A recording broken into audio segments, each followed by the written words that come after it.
Assalamualaikum murid-murid. Selamat pagi. Cikgu harap kamu dah bersedia untuk subjek pada pagi ini iaitu pengurusan diri. Okey, tajuk yang kita akan belajar hari ini ialah komunikasi berkesan. Okey, baik. Ini adalah tajuk 10. Okey, komunikasi berkesan. Okey. Komunikasi berkesan ni ada terbahagi kepada 3. Cara kita nak berkomunikasi secara berkesan, iaitu yang pertama, interaksi di sekolah.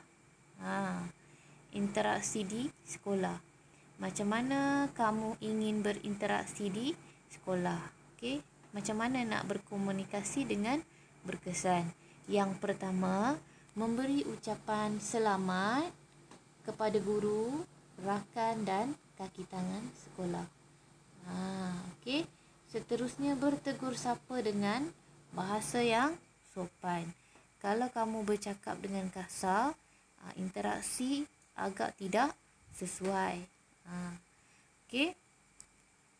Seterusnya, menggunakan bahasa yang difahami. Contoh, kalau kamu dalam kelompok kebanyakannya orang Melayu, kena cakap bahasa Melayu. Kalau kamu cakap bahasa lain, yang orang yang dekat satu tempat tu ramai Melayu tapi kamu cakap bahasa lain, jadi interaksi tu tak akan sampai. Okey. Yang kedua, interaksi antara ahli keluarga. Macam mana nak berinteraksi dengan ahli keluarga? Ada juga caranya. Okey, iaitu memberi ucapan selamat kepada ibu bapa dan adik-beradik. Seterusnya, tidak meninggikan suara. Kita nak berinteraksi dengan ibu bapa, dengan adik-beradik, janganlah menengking, tinggikan suara. Cakap elok-elok. Okey. Seterusnya, berbual dengan tutur kata yang sopan. Bercakap dengan ibu atau mak kamu baik-baik, berbincang secara baik. Okey, seterusnya interaksi dengan komuniti setempat.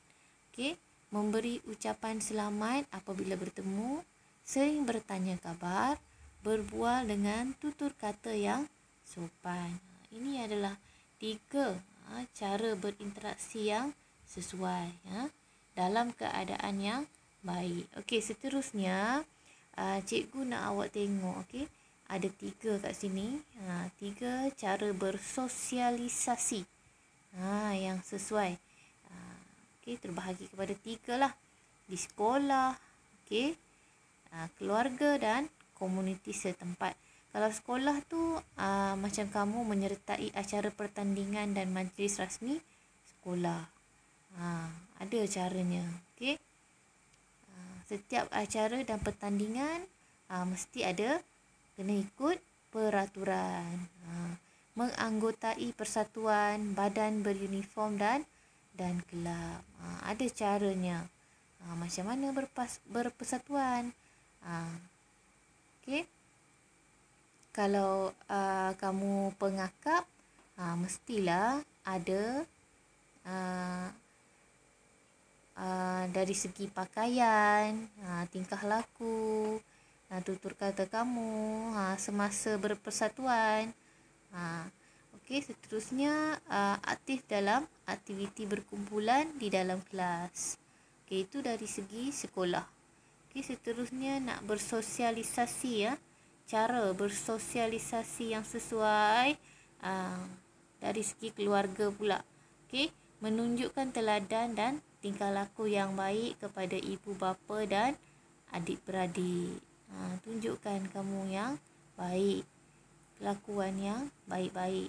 Meluangkan masa mengikut aktiviti luar yang melibatkan ahli keluarga. Luangkan masa.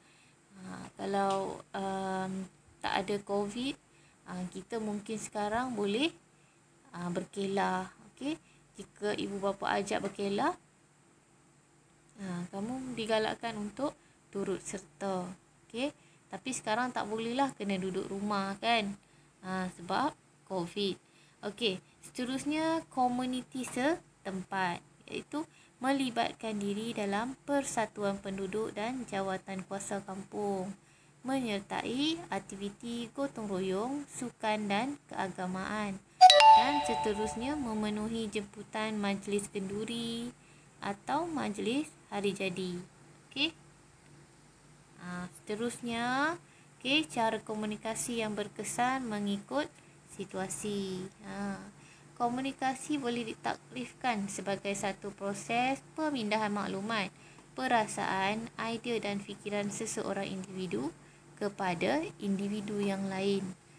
Macam mana kamu nak sampaikan apa yang ada dalam hati dan fikiran kamu supaya orang lain boleh faham.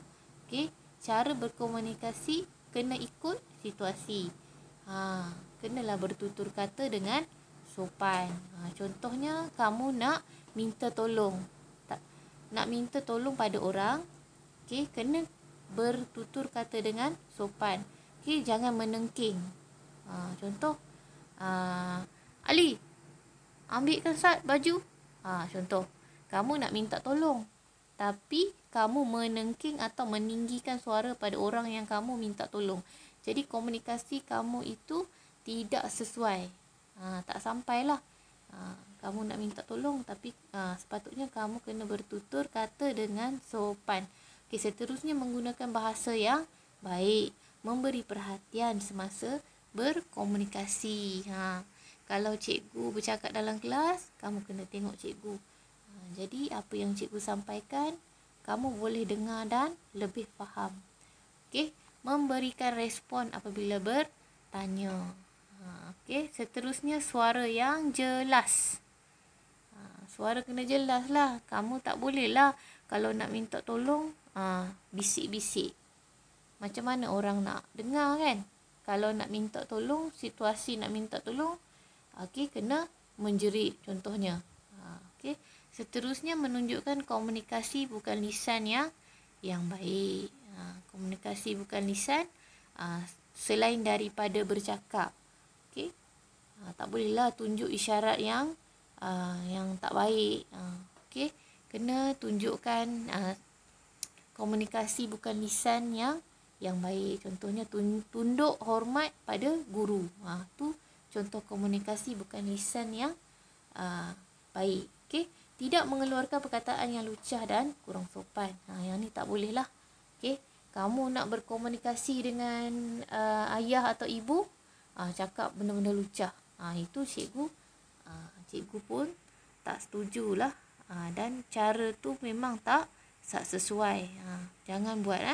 Okey, seterusnya tidak meninggikan suara ketika berbual dengan ibu bapa dan adik-beradik. Macam cikgu cakap tadilah. Kamu nak minta tolong, tapi kamu bercakap kasar. Okey, jadi komunikasi ataupun kemahuan awak tidak dapat dipenuhi sebab komunikasi yang awak lakukan tak sampailah. Salah. Nak minta tolong tapi marah orang pula. Macam tu. Okey, seterusnya tidak mencelah ketika ibu bapa bercakap. Okey, kalau melihat ibu atau ayah awak bercakap, kamu jangan tiba-tiba tiba-tiba datang situ cakap yang bukan-bukan. Okey, ataupun ibu bapa awak tengah bersembang, tiba-tiba awak menjerit, minta perhatian. Tak boleh macam tu. Kena hormat ibu dan ayah ataupun orang yang lebih tua daripada kamu. Tunggu mereka selesai bersembang atau berbincang, barulah kamu memulakan komunikasi. Barulah orang lain akan mendengar apa yang kamu ingin sampaikan. Okey, dalam kita nak berkomunikasi ni, kita kenalah ada nilai. Nilai, tengok sini ada nilai murni. Nilai murni berhemah tinggi. Kena berhemah lah. Okey, sekian saja daripada cikgu hari ini. Okey, cikgu harap kamu faham. Kalau tak faham, boleh ulang-ulang dan membaca slideshow dan video yang cikgu sediakan ini. Terima kasih.